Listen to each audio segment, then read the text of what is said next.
Salmo 119, versículos 137 hasta el 144.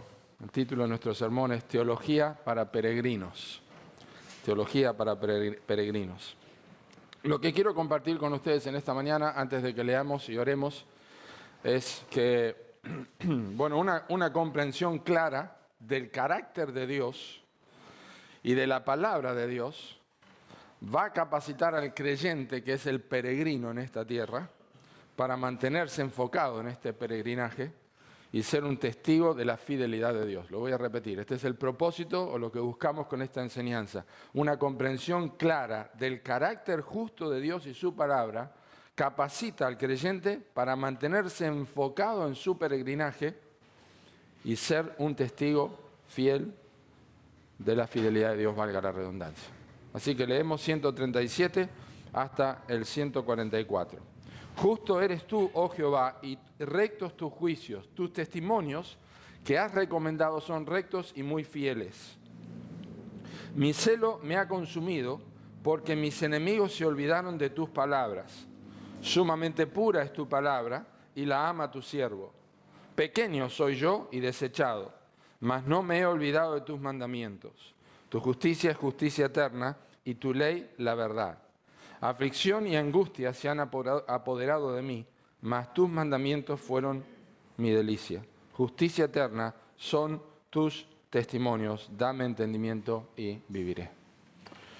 Señor, gracias porque podemos abrir tu libro, perfecto, precioso, tu palabra. Pedimos, Señor, que la exposición de la palabra y la comprensión de la Escritura alumbre nuestros corazones para que entendamos por qué necesitamos conocerte más para vivir en un mundo antagónico y opuesto a lo que eres tú, Señor.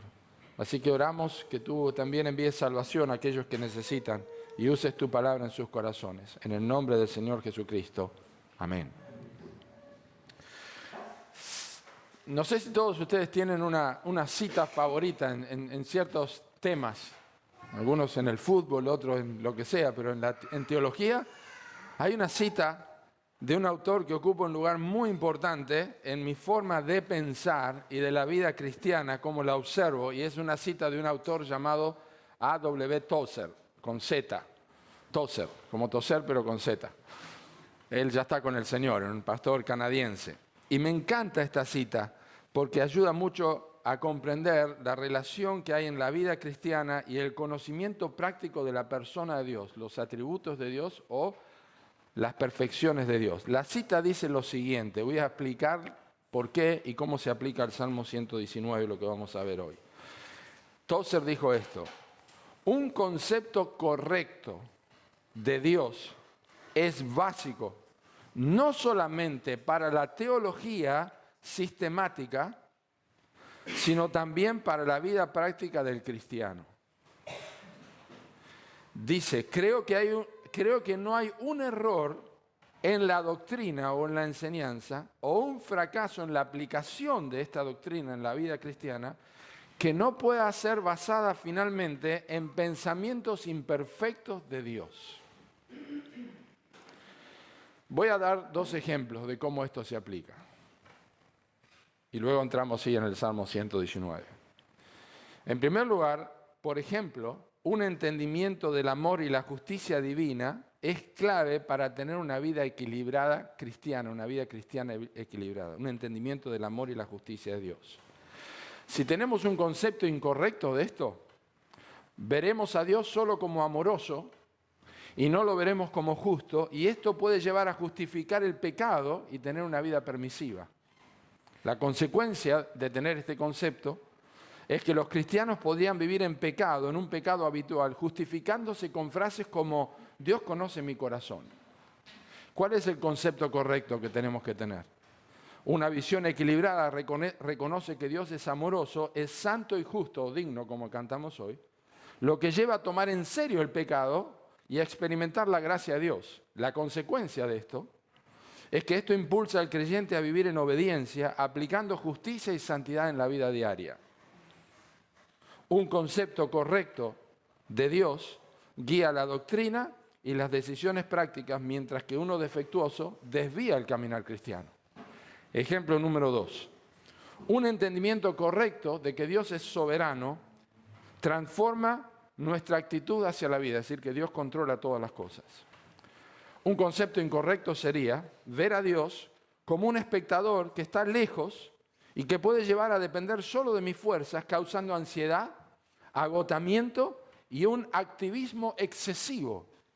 La consecuencia de tener este concepto equivocado de Dios es que puede resultar en decisiones apresuradas, sin consultar a Dios y en desesperación frente a las dificultades de la vida. El concepto correcto que debo tener es reconocer que Dios está en control absoluto y me da confianza para enfrentar pruebas, desafíos con paz, sabiendo que Él guía todo para su gloria y para nuestro bien. Romanos 8:28. ¿Cuál es la consecuencia de creer correctamente? El creyente busca en oración la dirección de vida y aprende a descansar en la sabiduría perfecta de Dios en lugar de vivir en angustia. Entonces, una comprensión adecuada de la soberanía de Dios nos libera de la ansiedad, llevando una vida de confianza y dependencia en su control. ¿Está claro?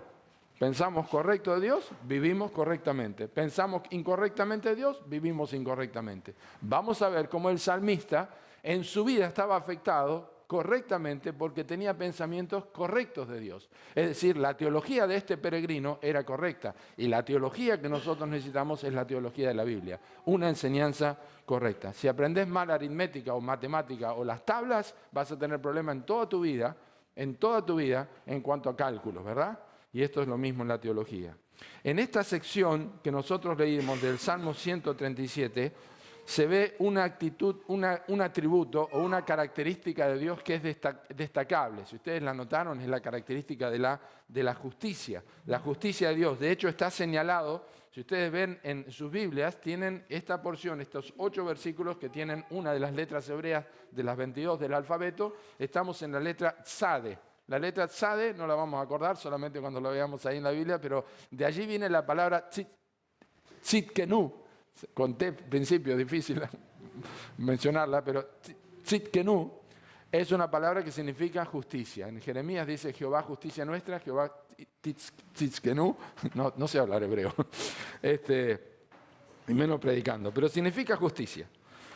Y una forma de la palabra justicia o rectitud aparece 6 veces en estos 8 versículos. A veces aparece como fidelidad, aparece como pureza, aparece como justicia, aparece como justo, aparece como recto, pero es una forma de la palabra justicia. ¿Sí? Es decir, que está en los 8 versículos, el tema es la justicia de Dios y el salmista tiene un concepto correcto de la justicia de Dios y lo vamos a ver cómo se desarrolla en su vida, cómo lo ve en diferentes maneras. ¿Qué es la justicia de Dios? Nuestro concepto de la justicia está afectado por el pecado, está afectado por nuestra propia forma de ver la vida. Pero la justicia de Dios no es así. La justicia de Dios significa que Dios siempre actúa de acuerdo a lo que es correcto. Y Dios mismo es el estándar final de lo que es correcto. Dios hace siempre lo que es correcto. ¿Y quién le dice a Dios lo que es correcto? Dios mismo dice lo que es correcto. Esa es la justicia de Dios. Dios siempre hace las cosas bien porque su estándar es Dios mismo. Nos gustaría tener gobiernos así, ¿verdad? Pero no es posible. Nunca fue y nunca será posible desde Génesis capítulo 3 que el pecado entró en el mundo. La justicia está corrompida. Y la Biblia dice en Romanos capítulo 1, en Romanos capítulo 1, que los hombres detienen con injusticia la verdad de Dios. Y que la ira de Dios se revela desde el cielo contra toda injusticia e impiedad de los hombres. Importante es eso. Bueno, esto nos permite entonces que analicemos y consideremos cómo es afectado nuestro andar como peregrinos y extranjeros, siendo parte del pueblo de Dios y sabiendo que Dios es un Dios justo. ¿Cómo me afecta en mi vida entender bíblicamente que Dios es justo? No el concepto que yo creo tener de cómo debería ser la justicia, sino cuando leo en la Biblia y observo la justicia de Dios, cómo afecta en mi vida cotidiana, cómo me afecta mañana en el trabajo, cómo me afecta en mi matrimonio, cómo me afectan mis decisiones, en el uso del dinero, las enfermedades, cómo me afecta la justicia de Dios. Es decir, lo que reconocemos sobre Dios cómo respondemos a esa confesión y la forma en que proclamamos esta realidad de Dios dice dónde estamos parados como creyentes. Les acabo de dar los 3 puntos principales del sermón que voy a compartir con ustedes. Voy a repetirlo. Cómo respondemos, lo que reconocemos de Dios y cómo respondemos a esa confesión y la forma en que lo proclamamos o lo damos a conocer dice dónde estamos parados como hijos de Dios. ¿Me acompañan? Vamos a ver que este salmista y nosotros debemos reconocer al Dios justo y su palabra justa, versículos 137 y 138. Justo eres tú, Jehová, y rectos tus juicios, tus testimonios que has recomendado son rectos y muy fieles. Dios es justo. Dios es justo en su carácter y es justo en sus mandatos. Es justo en su persona y es justo en sus mandatos. Esa es una de las lecciones más básicas que se debe aprender en la vida. Dios es justo en su persona y justo en lo que hace. Dios es justo en su persona y justo en lo que hace. Es una de las lecciones más básicas que tiene que aprenderse en la vida y que algunas personas, cristianos, verdaderamente convertidos, nunca han aprendido en su vida, o no la aprenden, o les cuesta aprenderlo. Y a través de toda la vida van teniendo tumbos como cristianos, dudando de Dios, haciéndose preguntas y no tan seguros de cómo me puede pasar lo que me está pasando, porque no han entendido que Dios es justo en su persona y justo en lo que dice. En primer lugar, miren que Dios es justo en su naturaleza, en su persona, versículo 137. El salmista dice y confiesa y reconoce que Dios es justo. Justo eres tú, oh Jehová, y rectos tus juicios. Ahora, dudar de la naturaleza justa de Dios es justamente el camino más corto a la queja y a la desconfianza.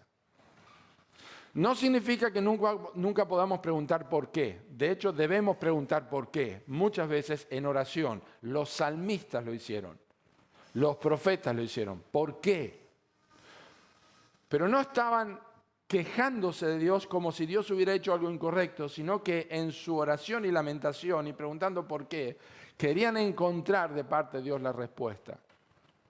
Dios nunca le dio respuestas concretas a Job de lo que había pasado, pero le mostró su persona a través de la obra que él hizo en la naturaleza de la creación, al punto tal que cuando Job no pudo responder esas preguntas, puso su mano sobre su boca y dijo, no voy a hablar más, porque soy un hombre que soy necio y no entendía. No hizo falta que Dios le explicara su problema. No hizo falta que Dios le dijera, mirá, hace un tiempo atrás Satanás vino y se presentó y me dijo que yo te tocara y todo esto. No hizo falta nada de eso. Porque entendió la naturaleza de Dios. Y es importante porque cuando la Escritura quiere dar una explicación de la naturaleza de Dios, nos dice en Salmo 87 y en el Salmo 97 que la justicia y el juicio son el cimiento de su trono. Ahora, cuando se hace una construcción, los arquitectos y los maestros mayores de obra, los que saben de esto, definen qué tipo de cimiento tiene que tener una construcción. Si va a ser muy grande, si va a ser alta, si va a ser chica, qué tipo de cimiento va a tener. Alberto debe saber acerca de esto. Depende de lo que se va a construir, ¿verdad? ¿Qué se va a usar de cimiento? Y eso le da seguridad a la casa. Después cuando se construye para arriba, la persona que va a vivir ahí dice que bueno, porque esto tiene buenos cimientos. Yo el otro día pasé en un garage de un edificio que es altísimo en Chipolete y me veía las columnas inmensas y yo pensaba, ¿cómo la gente de arriba está viviendo, ¿no es cierto?, en el 6º piso, 8º piso, y mirá las columnas que tiene. Claro, no tienen ningún problema. Cuando meten su auto ahí abajo, están seguros de que nada se va a caer. Bueno, cuando yo pienso en Dios y pienso dónde está sentado, me gustaría saber cómo es su trono. Y la Biblia dice que justicia y juicio son el cimiento de su trono. Entonces es imposible que haga Dios algo injusto. Pues está sentado sobre la justicia, está sentado sobre el juicio. Claro, es una figura esto. Pero los creyentes debemos saber que este es un concepto importante de la naturaleza de Dios. El Nuevo Testamento nos habla del Señor Jesucristo cuando nosotros pecamos contra Dios, porque no hay hombre que haga el bien y nunca peque. Y la Biblia dice que si alguno hubiere pecado contra Dios, tenemos un abogado para con el Padre, y nos da el nombre de este abogado. Es Jesucristo el Justo. ¿A quién le gustaría tener un abogado que tenga ese nombre, no? Doctor el Justo. Y vaya ahí que no va a tener ningún problema. Pero no hay nadie que tenga ese nombre. Por más que haya abogados que hagan lo mejor y que logren buenos fallos y lo que sea, no son personas justas en su naturaleza. Cristo lo es. Cristo es el justo. Es el justo porque saben que Cristo es la justicia de Dios en acción. Cristo es la justicia de Dios en acción. Dios es justo, a Dios nadie le vio jamás. Dios está sentado en un trono que tiene justicia y juicio como cimiento, pero no podemos verlo. Pero cuando Dios tomó forma de hombre, hecho semejante a los hombres, y caminó en este mundo, los hombres podían ver la justicia de Dios caminando sobre este mundo. Jamás pecó, jamás hubo engaño en su boca, jamás hizo nada incorrecto, nunca dejó de decir lo que tenía que decir y nunca dijo lo que no debía decir. Dice en Juan capítulo 8 que siempre hizo lo que le agradaba al Padre. Es justo. Pedro dice que cuando nuestros pecados fueron perdonados fue porque el justo murió por los injustos para llevarnos a Dios, siendo la verdad muerto en la carne, pero vivificado en espíritu. Moisés dijo en su cántico en en Deuteronomio 32, Él es la roca cuya obra es perfecta porque todos sus caminos son rectitud. Dios de verdad y sin ninguna iniquidad en Él. Es justo y es recto. Cuando Abraham se enteró que Dios iba a destruir Sodoma y Gomorra, donde estaba Lot y su familia, empezó a orar una y otra vez delante de Dios. Y de repente se animó y dijo, nunca tal acontezca que hagas morir al justo con el impío. El juez de toda la tierra no ha de hacer lo que es justo, y esto fue suficiente para Abraham para saber que su sobrino Lot iba a vivir. ¿Qué fue? ¿Los méritos de Lot? ¿La capacidad de Abraham para orar? No. Que Dios es justo. Pero la manifestación más grande de la justicia de Dios ocurrió aproximadamente en el año 33 del Señor Jesucristo. Y fue en el Calvario. Fue en su muerte. Y la Biblia dice en el libro de Romanos, en capítulo 1, versículos 16 y 17, porque no me avergüenzo del Evangelio, porque es poder de Dios para salvación a todo aquel que cree, al judío primeramente y también al griego, porque en el Evangelio, que es Cristo murió por nuestros pecados conforme a las Escrituras, fue sepultado y resucitó. En el Evangelio, en las buenas nuevas, la justicia de Dios se revela por fe. Y para fe, como está escrito, el justo por la fe vivirá. Abraham fue justificado no por lo que hizo, sino por lo que creyó. Y cuando Cristo murió por nuestros pecados en la cruz, la justicia de Dios se manifestó en la persona de Cristo, al punto tal que luego Pablo dice a los romanos en capítulo 3, versículos 21 y 22, ahora, aparte de la ley, se ha manifestado la justicia de Dios, porque la justicia de Dios, el carácter de Dios se ve en la ley. Los 10 mandamientos principalmente. Ningún ser humano pudo cumplir los 10 mandamientos. Y mostraron que eran pecadores, y somos pecadores, porque todos hemos quebrantado los 10 mandamientos en nuestra vida muchísimas veces. Entonces, Pablo dice, aparte de la ley, que es el carácter moral de Dios y recto de Dios, se manifiesta la justicia de Dios, el carácter moral de Dios, en el Evangelio. La justicia de Dios que fue testificada por la ley y por los profetas, no es algo nuevo. La justicia de Dios por medio de la fe en Jesucristo, para todos los que creen en Él, porque no hay diferencia, por cuanto todos pecaron están destituidos de la gloria de Dios. Esto es importante. La justicia de Dios, el carácter justo de Dios, se ve a través de Cristo. ¿Por qué digo esto? Porque ninguna persona va a poder ver a Dios justo, ninguna persona va a poder atravesar a través de dificultades en su vida, considerando que Dios es justo, a menos que sea partícipe de la justicia de Dios en su vida por medio de Cristo. Cuando Cristo llega a tu vida, cuando Cristo te salva, cuando Cristo te perdona, cuando confías en la persona de Cristo que te salva por gracia, todo en la vida tiene sentido, incluso el cáncer, incluso la muerte de familiares, incluso la pérdida económica, incluso las tribulaciones que pueda pasar, todo tiene sentido cuando Cristo te ha salvado. Y esto es especialmente importante a la luz de lo que dice el versículo 37, y dice, justo eres tú, Jehová, y rectos tus juicios. Si hay una mera duda de que Dios es justo, el Calvario va a demostrarte cómo sus juicios son rectos. La manera en que Dios se deshizo de nuestros pecados, condenando a su propio Hijo, debe hacernos exclamar con el apóstol Pablo, ¿cómo no nos dará también con Él todas las cosas? Miren cómo Dios se deshizo del problema más serio a través de eso, de su propio Hijo. Es justo Dios. Cuando todas las circunstancias externas sugieren lo contrario, esta es una confesión adecuada para hacer. Los juicios de Dios son rectos. Entonces, wow. Reconoce al Dios justo y su palabra por lo que es Dios y también por lo que dice versículo 138, tus testimonios que has recomendado son rectos y muy fieles. Naturalmente no nos gusta que nos den órdenes, ¿verdad? No nos gustan que nos den órdenes, por más que las aceptemos y todo, pero no nos gustan que nos den órdenes. Incluso cuando decimos, decime qué tengo que hacer, no nos gusta que nos digan lo que tenemos que hacer. El pecado ha corrompido la capacidad de comprender la autoridad. La autoridad no se entiende porque el pecado corrompió eso. Yo quiero ser mi Dios. Eso es lo que propuso Satanás a Adán y Eva en el huerto del Edén.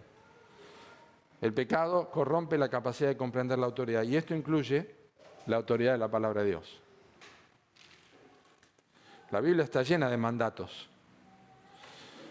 Está llena de mandatos porque están inspirados por Dios y están inspirados por Dios para nuestro bien y por causa de nuestra inclinación natural a la desobediencia.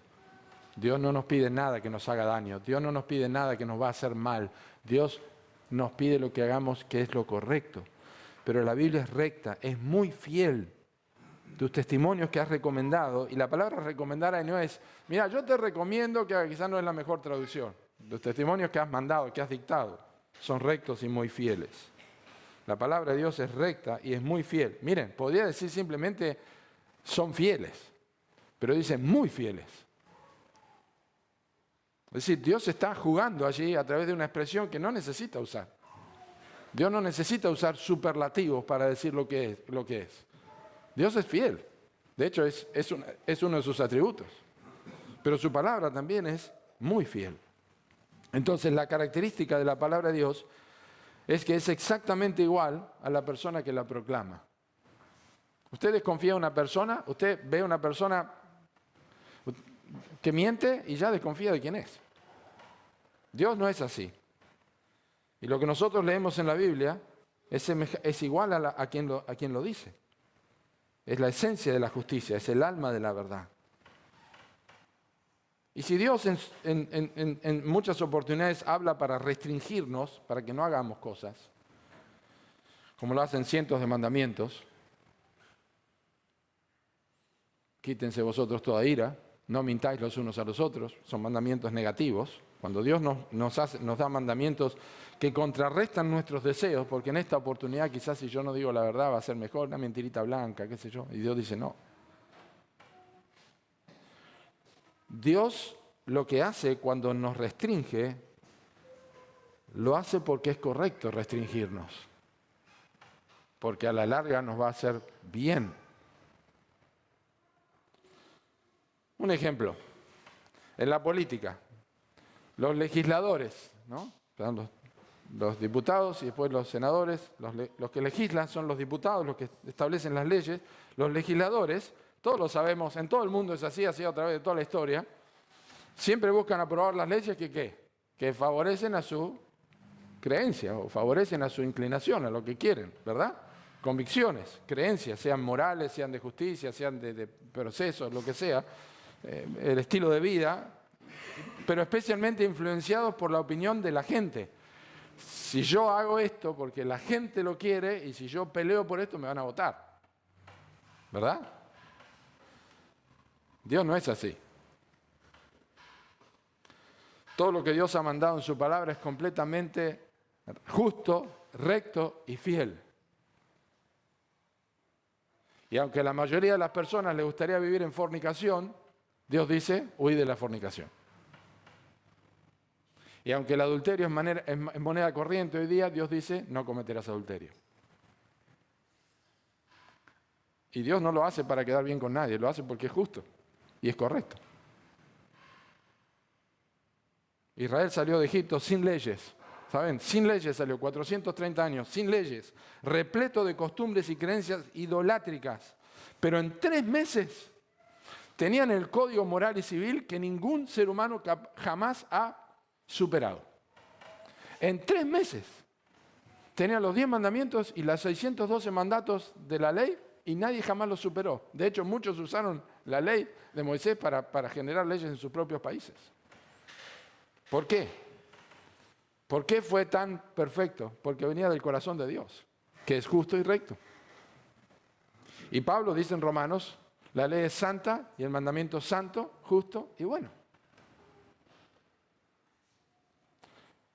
La ley mosaica no fue producto del razonamiento humano, como son las leyes y el Código Civil y todo eso. Cada vez que vos lees un mandato en el Nuevo Testamento, en cualquier otra parte de la Escritura, puede ser que choque contra tu corazón y contra tus deseos. Porque te dicen no codiciarás y vos estás ahí. Y a veces se ve de formas muy sutiles, ¿no? Pero poder estar seguro que es lo mejor que te puede pasar cuando vos decís no a lo que Dios dice no y sí a lo que Dios dice sí. 1 Juan 2:29 dice, sabed que el que hace justicia es justo como Él es justo. Punto. Entonces, ¿qué hace una persona que tiene un concepto correcto de Dios? Primero reconoce al Dios justo y la palabra Dios justa. Pero en segundo lugar, observen que responde a este Dios justo y su palabra. ¿Cómo responde una persona que tiene una teología bíblica, enmarcada en la Biblia? ¿Cómo responde? Versículos 139 hasta el 141. Hay tres formas en que responde, de acuerdo a este salmo, hay muchas otras más, pero de acuerdo a estos versículos. Hay tres formas que responde una persona. Ahora lo vamos a ver. Una comprensión teológica sana de Dios y de su palabra nunca deja al creyente en una condición de encoger de hombros. Y bueno, tengo la buena teología. Listo, voy a la iglesia. Ya está, nunca pasa eso. Porque es posible que uno pueda manejar la teología con bastante exactitud.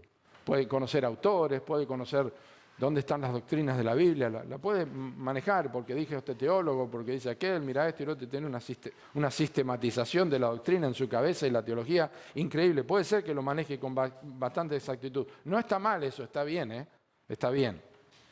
Pero la única manera de saber que afectó su vida es a través de la respuesta que tiene esa teología. Porque vos me podés dar un listado de los atributos de Dios, de todos los atributos que uno puede descubrir en la Biblia. Pero si eso no afecta a tu manera de vivir, ¿de qué me sirve? ¿Verdad?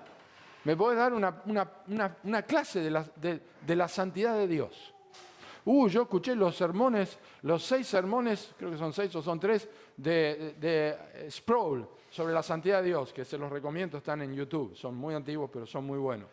Fabuloso, me acuerdo de esto, me acuerdo de esto, me acuerdo del otro. Y después la vida, no vive en la vida de santidad. Sé que no es solamente saberlo, pero tiene que afectar mi vida. Y acá hay 3 reacciones, como dije, que el salmista tiene luego de haber reconocido que Dios es justo, de entender la teología, en este caso el atributo de la justicia de Dios. En primer lugar, él reacciona con celo. Dice, mi celo me ha consumido porque mis enemigos se olvidaron de tus palabras. No es la primera vez que él expresa esto, que está conmovido por lo que hacen otros con la Escritura. Bueno, no todos los celos son malos. Nosotros escuchamos la palabra celo, está celoso, y pensamos que es algo wow. Y ya pensamos en el hombre y la mujer y todo eso. No todos los celos son malos. Mire, la Biblia dice que Dios es celoso en muchas oportunidades.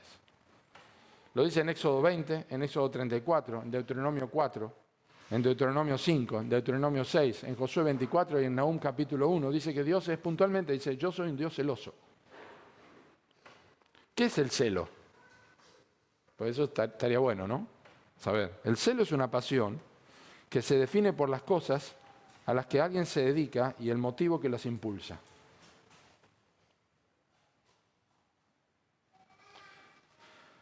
El celo del salmista, observen, es personal. Mi celo me ha consumido. Porque hay personas que toman celo prestado. Paul Washer, no, ¿lo viste Paul Washer? No, tremendo Piper lo que dijo, Sujel Michelin, bien, tremenda la frase y todo, y toman un celo que dice la frase con el título y es tremendo, y la postean acá, la postean allá, y una frase de un sermón que el pastor dijo, estos predicadores dijeron que es excelente, pero la dijo y yo la tomo prestada y la pongo como si fuera mía. Y creo que esto está siendo parte de mí, pero ¿realmente lo provocó mi meditación de la Escritura? Él habla de sí mismo, es su propia experiencia como resultado de conocer quién es Dios. Tuvo una visión de Dios, como los apóstoles, Pedro y Juan. Cuando los llevaron y los azotaron y le dijeron, no hablen más en nombre de Cristo. Ellos dijeron, miren, juzguen ustedes. Por favor, les pedimos que ustedes juzguen si es justo delante de Dios obedecer a los hombres o a Dios. Pues nosotros no podemos dejar de decir lo que hemos visto y oído. No me hagas callar la boca. Yo lo vi resucitado a Cristo. No me puedo callar. Me consume el celo por predicar el Evangelio.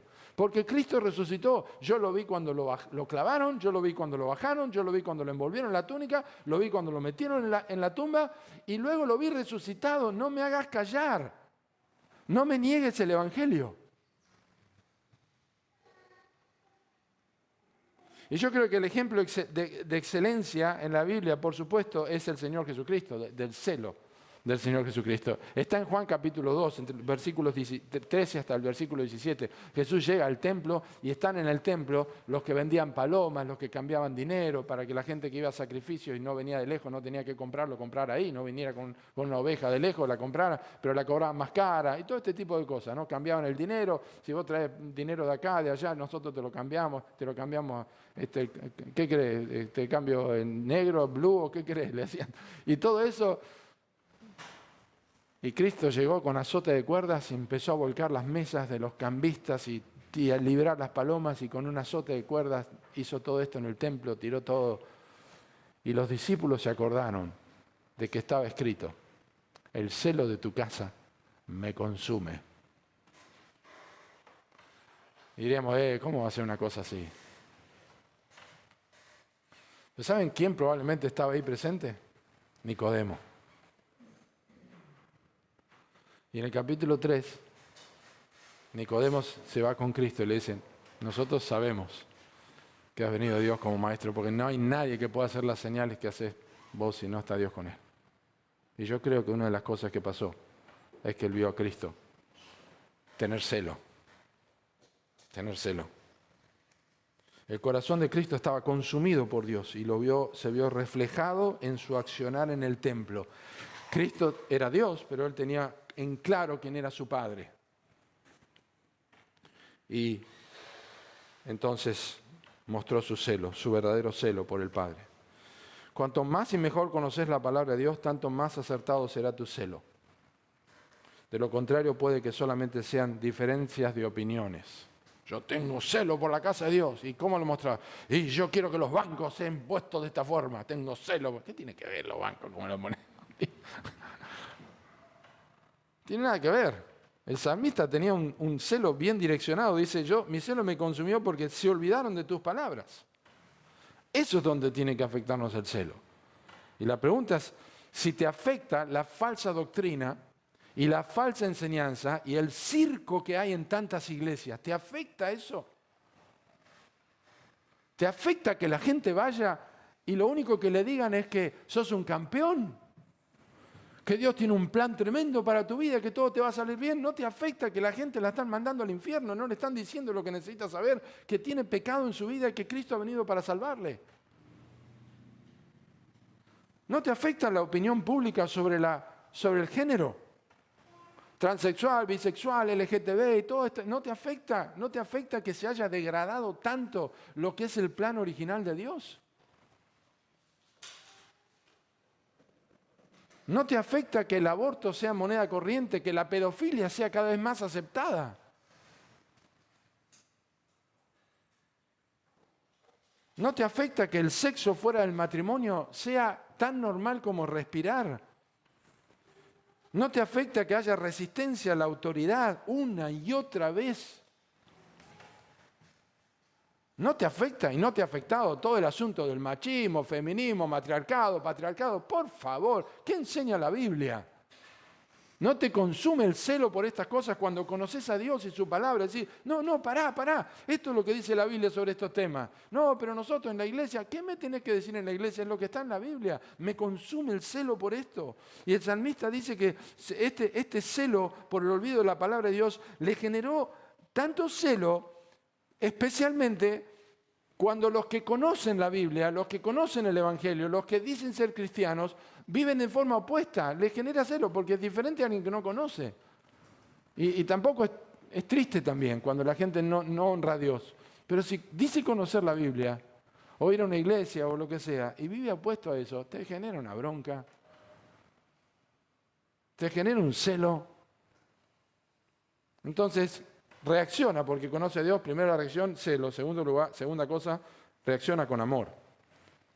Sumamente pura es tu palabra, dice 140, y la ama tu siervo.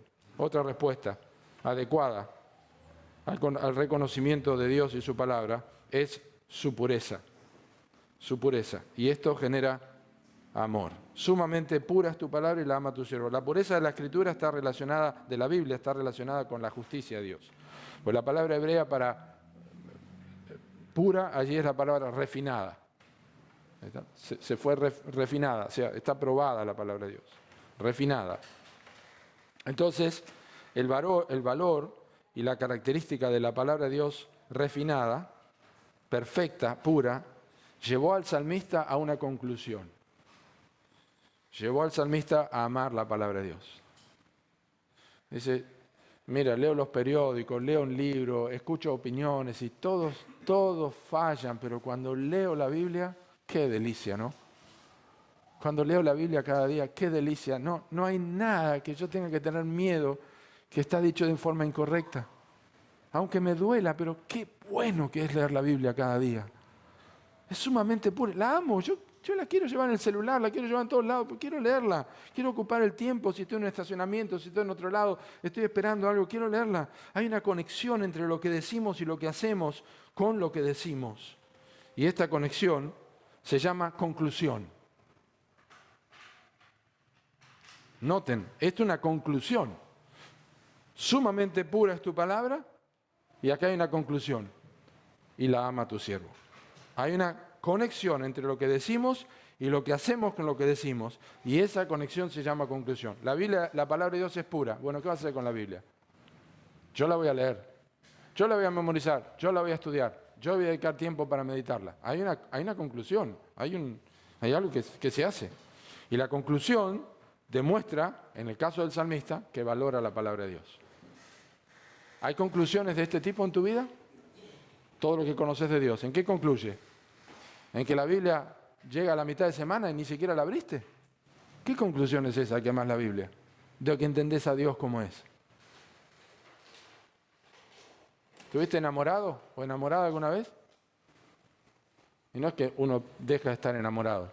Pero cuando te empezó la mariposa, ¿no es cierto? ¿Qué querías hacer? Pasar tiempo. Pasar tiempo. Si no es en persona, por teléfono, porque no había celular, en mi caso en aquel tiempo no había mensaje de texto, nada, era teléfono, y que no veía al papá que todavía estás hablando por teléfono. Pero pasar tiempo con la persona que amás, o pasar tiempo con lo que amás, eso es común, no solamente la persona, puede ser con hobbies o lo que sea, pasar tiempo.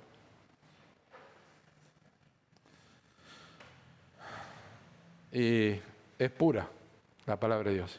Y queremos pasar tiempo con la palabra de Dios. Es pura, es refinada. Miren, cuando yo hacía los trabajos para el seminario, hay una guía de estilo que hay que usar para los seminarios.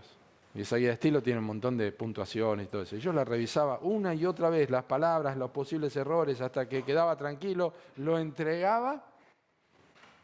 Y cuando llegaba, rojo acá, rojo allá, rojo, punto por puntuación, por todo esto. Pero ¿qué? No es lo importante, sí es importante. Puntuación, le falta esto, sangría, lo que sea.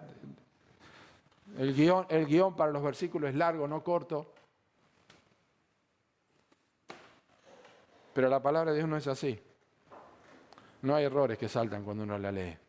No hay nada en rojo. Cuando te dice que podés fiarte de todo corazón en Dios, lo haces y el resultado es que amás la palabra de Dios.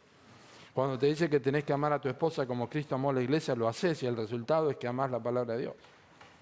Cuando te dice que tenés que esperar en Él en todo tiempo, porque esa es su dirección para vos, lo haces y el resultado es que amás la palabra de Dios. Bien, la tercera cosa, la tercera característica que muestra reacción del salmista, que muestra que realmente ha entendido a Dios, tiene una respuesta de perseverancia. Responde con celo, con amor y con perseverancia. Dice, pequeño soy yo y desechado, mas no me he olvidado de tus mandamientos. Yo soy pequeño y desechado. Es una expresión poética, pero está diciendo cómo se sentía el salmista. Así se siente la gente que vive en oposición. No es fácil vivir en oposición. Los creyentes, según Cristo, le dijo a los discípulos, son manada pequeña. Ahora ya no es tan manada pequeña, pero en ese momento es manada pequeña. Cuando los judíos en tiempo de Nehemías, el remanente pequeño estaba construyendo el muro de Jerusalén, Nehemías, en el libro de Nehemías, los enemigos vinieron a gritar y decir, ¿qué se creen estos débiles judíos? ¿Piensan que van a reconstruir el muro en 3 días?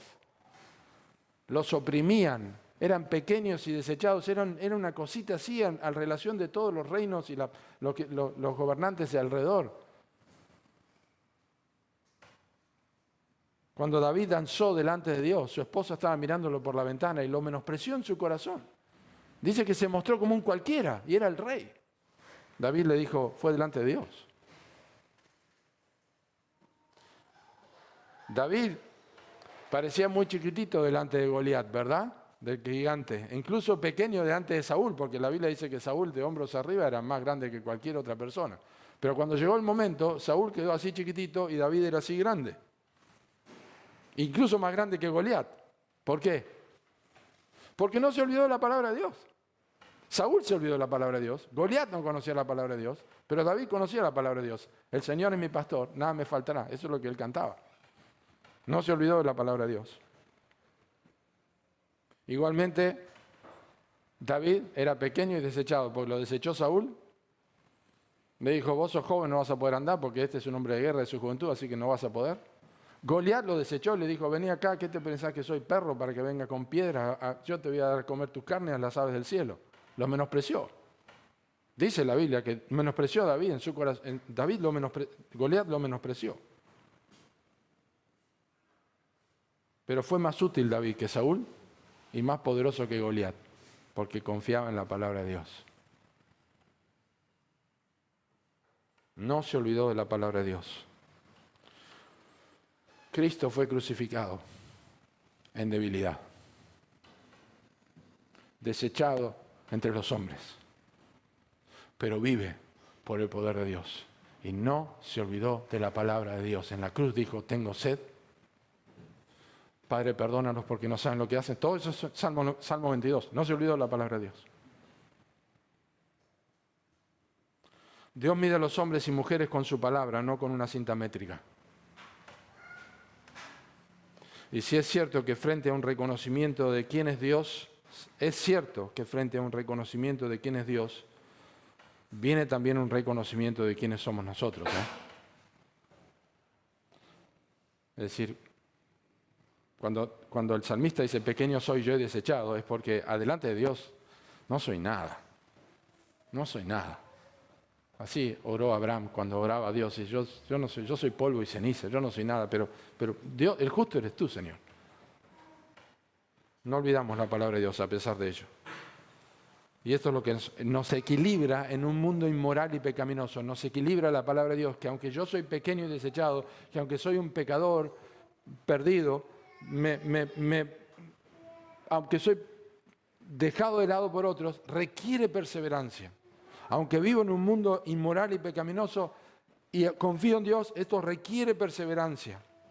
Y esto es lo que el salmista tenía, perseverancia. Porque Dios es justo, voy a perseverar con su palabra. Y finalmente, en tercer lugar, no solamente reconoce a Dios y su palabra, no solamente responde a Dios justo y su palabra, pero también refleja al Dios justo y su palabra, versículos 142 al 144.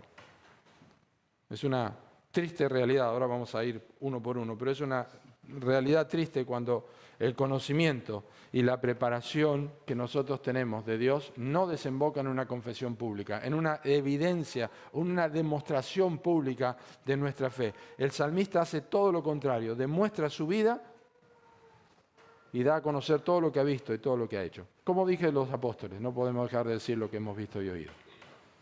Así que, ¿cómo refleja a Dios el salmista? Al Dios justo y su palabra. En primer lugar, lo hace con convicción. El versículo 142 dice, tu justicia es justicia eterna y tu ley la verdad. Casi que rima con el versículo 137 y con el 144. Pero acá dice, tu justicia es justicia eterna y tu ley la verdad. No se olviden que estos son salmos, se cantaban, ¿eh? ¿Quién le habrá puesto música? Me imagino que los 8 versículos tenían la misma música en todo. Pero con convicción. Si hay algo que destaca este versículo, el 142, es que el salmista tiene una óptica correcta de la Biblia y lo hace público. Tu justicia es justicia eterna. Lo hace público. Especialmente proclama que la palabra de Dios nunca cambiará, es eterna. Entonces, va a su trabajo y vos todavía creés que tenés que amar a tu esposa y que tenés que cuidarla y sacrificar. Sí, sí. Y vos todavía creés que la esposa que tenés que estar sujeta a tu marido. Todavía creés que disciplinar a los hijos con vara está bien, mirá que te van a meter preso, todo esto. No, pero Proverbios dice, lo castigarás con vara y librarás su alma del Seol. No se apresure tu alma para destruirlo.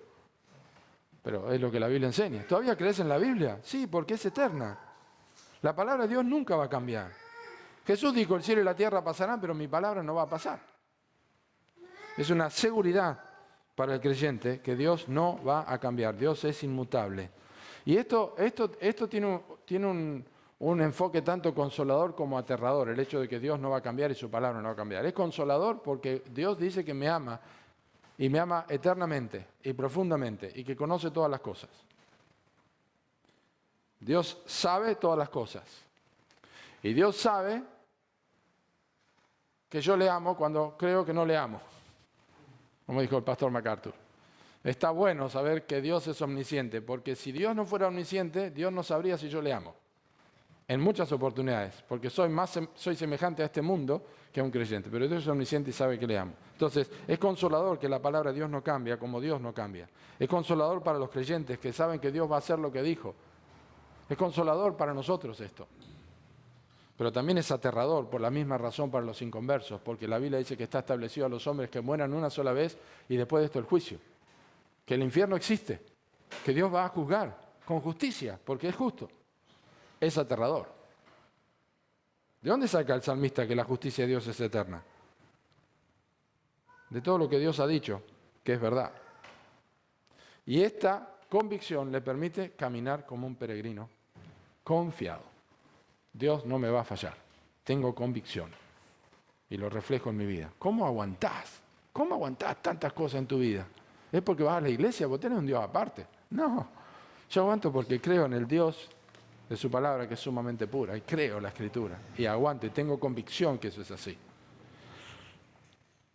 El segundo reflejo es que lo refleja siendo un ejemplo. 143. Aflicción y angustia se han apoderado de mí, mas tus mandamientos fueron mi delicia. Miren, vamos bien sencillo con esto. Si hay algo que hace destacar que la teología está perfectamente apreciada en la vida de un cristiano, es la manera que atraviesa la aflicción y la angustia. Si hay algo que destaca, que está realmente con su teología correcta sobre cómo es Dios, que es justo y perfecto en sus caminos, es cuando pasa la aflicción y la angustia.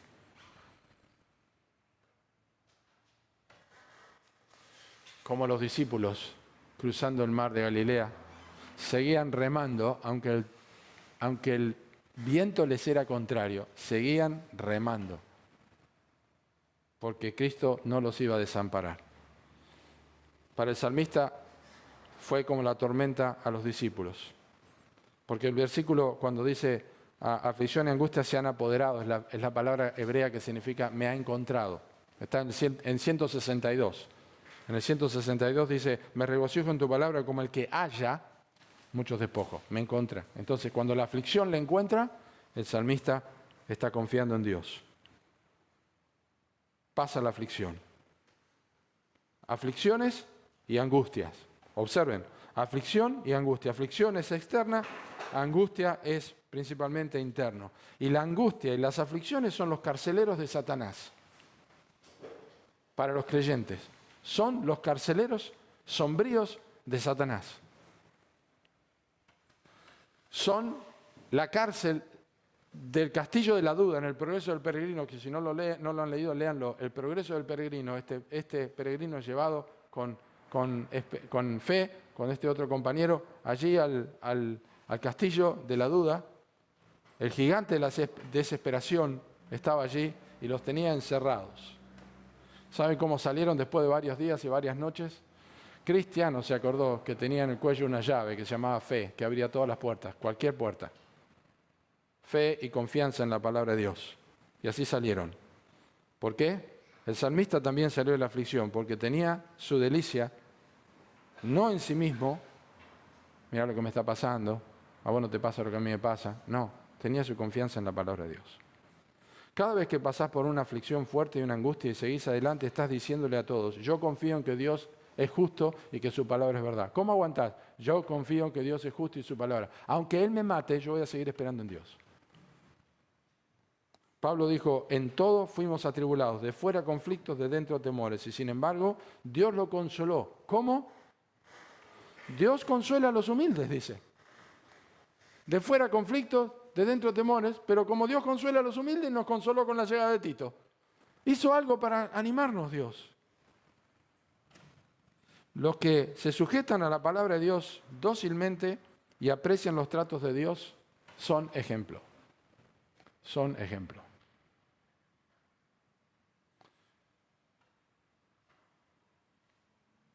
Y cada vez que podías hablar con Irene, siempre tenía una sonrisa, no tenía una sola queja. Sí, tengo dolor y eso, pero Dios es bueno. Dios es bueno. Es ejemplo. 3 años ejemplo. 3 años y medio de ejemplo. Porque confiaba en la palabra de Dios. Y finalmente, ¿cómo reflejamos que Dios es justo? Con sabiduría. 144. Justicia eterna son tus testimonios. Dame entendimiento y viviré. Acá la idea puntual es que la vida del salmista busca ser dirigida por Dios. Ayúdame a vivir. Porque tus testimonios son justicia eterna. Ayúdame a vivir. Cuanto más admiramos y contemplamos la justicia de Dios y su palabra, tanto más buscamos vivir en entendimiento y sabiduría, porque no me va a fallar. Proverbios 1, 2 y 3 nos habla de eso. La sana dirección del creyente es una obra pura y exclusiva del Espíritu Santo. Romanos 8, 14. Todos los que son guiados por el Espíritu de Dios, estos son hijos de Dios. El pueblo de Israel, termino con este texto, el pueblo de Israel era reconocido por un pueblo entendido, relacionado con la palabra de Dios. Dice Deuteronomio 4:6. Guardaos pues y ponedlos por obra, porque esta es vuestra sabiduría y vuestra inteligencia ante los ojos de los pueblos, los cuales oirán todos estos estatutos y dirán, ciertamente pueblo sabio, entendido, nación grande es esta, porque escucharon las leyes que Dios le dio. El entendimiento está relacionado con la sabiduría. Reflejamos al Dios justo y su palabra viviendo con sabiduría. Reflexionemos, hermanos, en la justicia de Dios, responder adecuadamente con fe, con obediencia, vivir una vida que lo refleje, que transforme nuestra vida en un testigo fiel del carácter de Dios. Eso es lo que nos enseñan estos 8 versículos para nosotros en esta mañana. Oremos. Señor, gracias por tu palabra. Pedimos que tú la bendigas. Gracias por enseñarnos a través de ella. Que nuestros corazones sean llenos de bondad y que recordemos estas enseñanzas de que tú eres justo y que todos tus caminos son rectos. Nosotros queremos tener celo y vivir demostrando esta verdad a los ojos del mundo que no te conoce. Oramos en el nombre del Señor Jesucristo. Amén.